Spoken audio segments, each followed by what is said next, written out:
आणि आता पाहणार आहोत सविस्तर महामुंबई। ईडी अधिकाऱ्यांकडून मुंबई महानगरपालिकेच्या मध्यवर्ती खरेदी विभाग रात्री उशिरापर्यंत चौकशी सुरू होती। त्यामुळे कामावरून संध्याकाळी 5 ते 6 वाजता सुटणारे अधिकारी आणि कर्मचारी रात्री उशिरापर्यंत कार्यालयातच थांबून होते। मुंबई महानगरपालिकेच्या खरेदी मध्यवर्ती विभागाची ईडीकडून तब्बल 8 तास कसून चौकशी सुरू होती। 8 तासानंतर 5 अधिकारी कार्यालयातून बाहेर पडलेत। कोविड काळातील सर्व खरेदी देयक आणि कागदपत्र यांची स्कॅनिंग करून त्यांच्या प्रत जमा करण्याचं काम सुरू आहे। सर्व पुरावे आणि कागदपत्रांची प्रत ईडी ताब्यात घेते आणि त्या कागदपत्रांमध्ये काही गैर आढळल्यास संबंधित अधिकाऱ्यांची देखील चौकशी केली जाणार असल्याची माहिती समोर येते। तर कोविड सेंटर कथित गैरव्यवहार प्रकरणी ईडीनं बुधवारी ठाकरे गटातील नेत्यांच्या निकटवर्तीयांसह 15 ठिकाणी छापे टाकले। या छाप्यांमध्ये ईडीच्या हाती महत्त्वाचे धागेदोरे लागलेत। ईडीनं बुधवारी केलेल्या धाड सत्रात अंदाजे 150 कोटी रुपये किमतीच्या मालमत्तांची कागदपत्र हाती लागल्याची सूत्रांची माहिती आहे। 50 मालमत्तांची कागदपत्र सापडल्याचा दावा अधिकाऱ्यांनी केला, तर 15 कोटी रुपयांची मुदत ठेव असलेली कागदपत्र ही ईडीनं ताब्यात घेतली आहेत। त्याशिवाय 2.5 कोटींचा मुद्देमाल ईडीनं ताब्यात घेतला। यात 68 लाख रोख रक्कम तर इतर 1 कोटी 82 लाखांचे सोन्याचे दागिने असल्याची माहिती सूत्रांनी दिली आहे।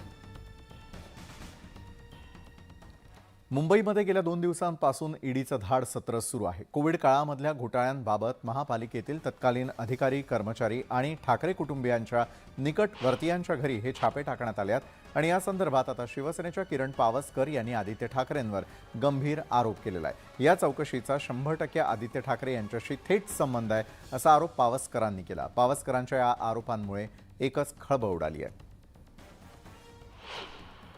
मुंबई महानगरपालिकेमधला सगळा पैसा काढणं आणि तो खाणं हा एकमेव प्रकार केला होता।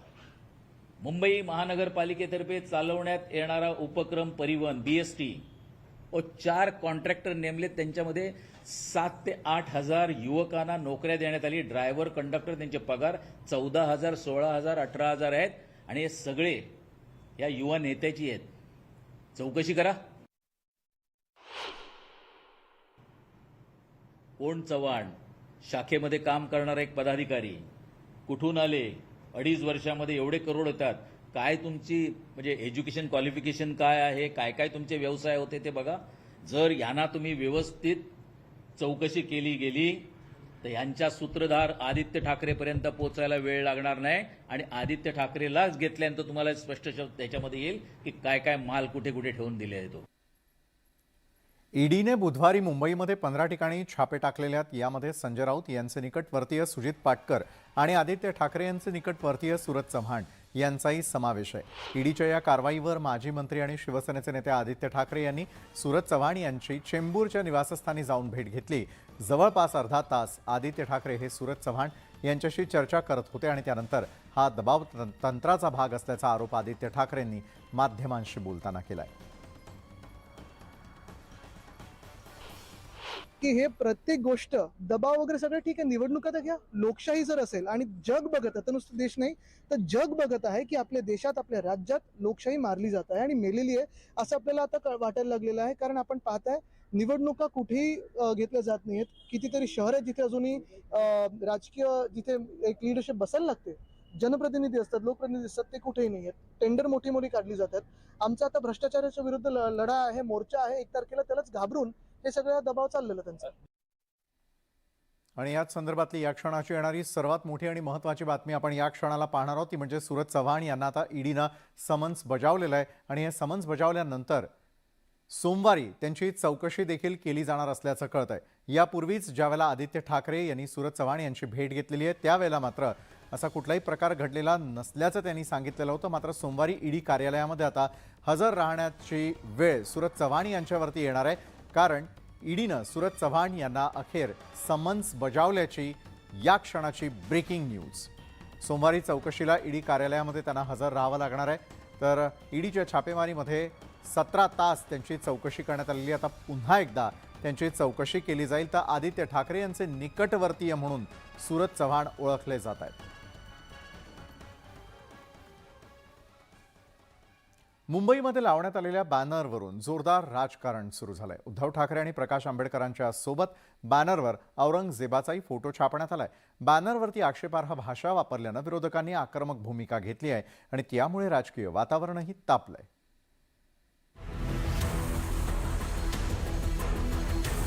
मुंबईतल्या माहीम भागात लावण्यात आलेल्या या बॅनर्सवरनं पुन्हा एकदा संघर्षाची ठिणगी पडलेली आहे. बॅनर्सवर आक्षेपार्ह भाषा वापरण्यात आलेली आहे.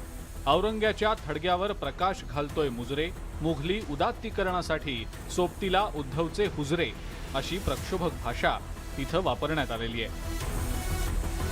तसंच शिवरायांची जनता आणि हॅशटॅग उद्धव ठाकरे फॉर औरंगजेब असा हॅशटॅग बॅनरवर ठळकपणे छापण्यात आलेला आहे.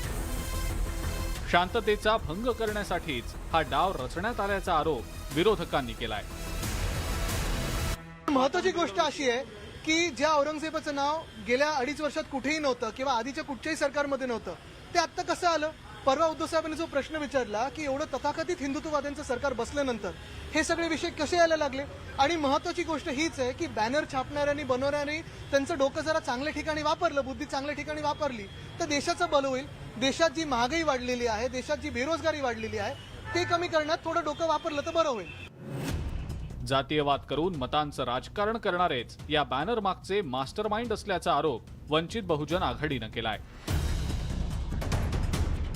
वंचित बहुजन आघाडीचे अध्यक्ष प्रकाश आंबेडकर यांनी शनिवारी खुलताबाद इथल्या औरंगजेबाच्या कबरीला भेट दिलेली होती. या भेटीनंतर आंबेडकरांनी भद्रा मारुतीच्या मंदिराला सुद्धा भेट दिली. इतिहास इतिहास असतो, तो पुसता येत नाही असं मत प्रकाश आंबेडकरांनी व्यक्त केलं होतं. मात्र प्रकाश आंबेडकरांनी कबरीला भेट दिल्यानं उद्धव ठाकरेंची सत्ताधाऱ्यांनी राजकीय कोंडी केली आहे. महाविकास आघाडीत प्रकाश आंबेडकरांना घेण्यासाठी उद्धव ठाकरे आग्रही असल्यानं सत्ताधाऱ्यांनी तोफ डागली आहे. मात्र आक्षेपार्ह बॅनर्सचं समर्थन होऊ शकत नाही असं सांगत कारवाई होणार असल्याचंही भाजपनं स्पष्ट केलंय. जो आक्रांत औरंगजेब था, जिसने शिवाजी महाराज जी के साथ छल किया, कपट किया, उनके साहसी वीर योद्धा पुत्र को मार दिया, ऐसे औरंगजेब का समर्थन करने वाले लोगों के साथ दूसरी ओर उद्धव ठाकरे जी खड़े हुए दिखते हैं. अब ये दोनों बातें एक साथ कैसे जा सकती है? माहीम भागात लावण्यात आलेले बॅनर लगेचच हटवण्यात आले. मात्र राजकीय हिंसाचार घडवून तणाव निर्माण करण्याचा डाव या बॅनर मागे होता हे आता स्पष्ट झालेलं आहे. Bureau report, news 18 Lokmat.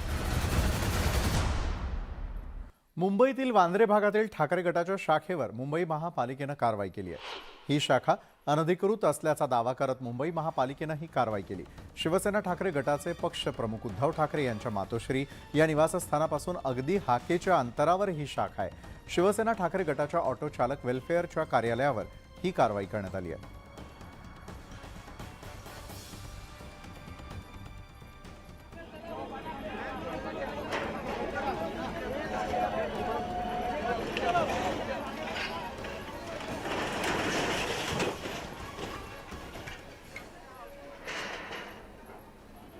अधिकाऱ्याला आम्ही सांगतोय की इलिगल बांधकाम तोडा, ते अधिकारी निघूनच गेले.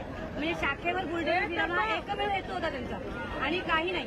शाखेवर बुलडोजर फिरवणं, ते हायलाईट करणं, ते लोकांना दाखवणं, हा एकमेव हेतू होता, बाकी काही नाही. पण या पत्र्याच्या शेडमधनं अनैतिक अनेक धंदे त्या विभागातले केले जात होते. चायनीज गाड्या चालत होत्या, त्यांचे पैसे जमवले जात होते. शेअर रिक्षा चालत होते, त्यांचे पैसे जमवले जात होते. आणि कारवाई झाल्यानंतर तिकडच्या नागरिकांनी ज्या आपल्या उत्स्फूर्त प्रतिक्रिया दिल्या त्या खरोखर ऐकण्यासारख्या आहेत. आणि आता बातमी आहे मुंबईकरांच्या घशाला कोरड पाडणारी. मुंबईला पाणीपुरवठा करणाऱ्या 7ही तलावांमध्ये जेमतेम 27 दिवस पुरेल इतकाच पाणी साठा शिल्लक आहे आणि त्यामुळे मुंबईकरांवर पाणी कपातीची टांगती तलवार कायम आहे. मान्सून 23 जून नंतर सक्रिय होणार असून 25 ते 27 जून दरम्यान मुंबईत पाऊस येईल असा अंदाज हवामान खात्यानं वर्तवला. मान्सून पाणीपुरवठा करणाऱ्या तलाव क्षेत्रात मात्र 7 जुलैनंतरच पुरेपूर पडणार आहे. त्यामुळे मुंबईकरांवरती पाणी कपातीची टांगती तलवार कायम आहे. परिणामी मुंबईमध्ये पुढील आठवड्यापासून 10 ते 15% पाणी कपात लागू होण्याचे संकेत प्रशासनाकडून देण्यात आले आहेत.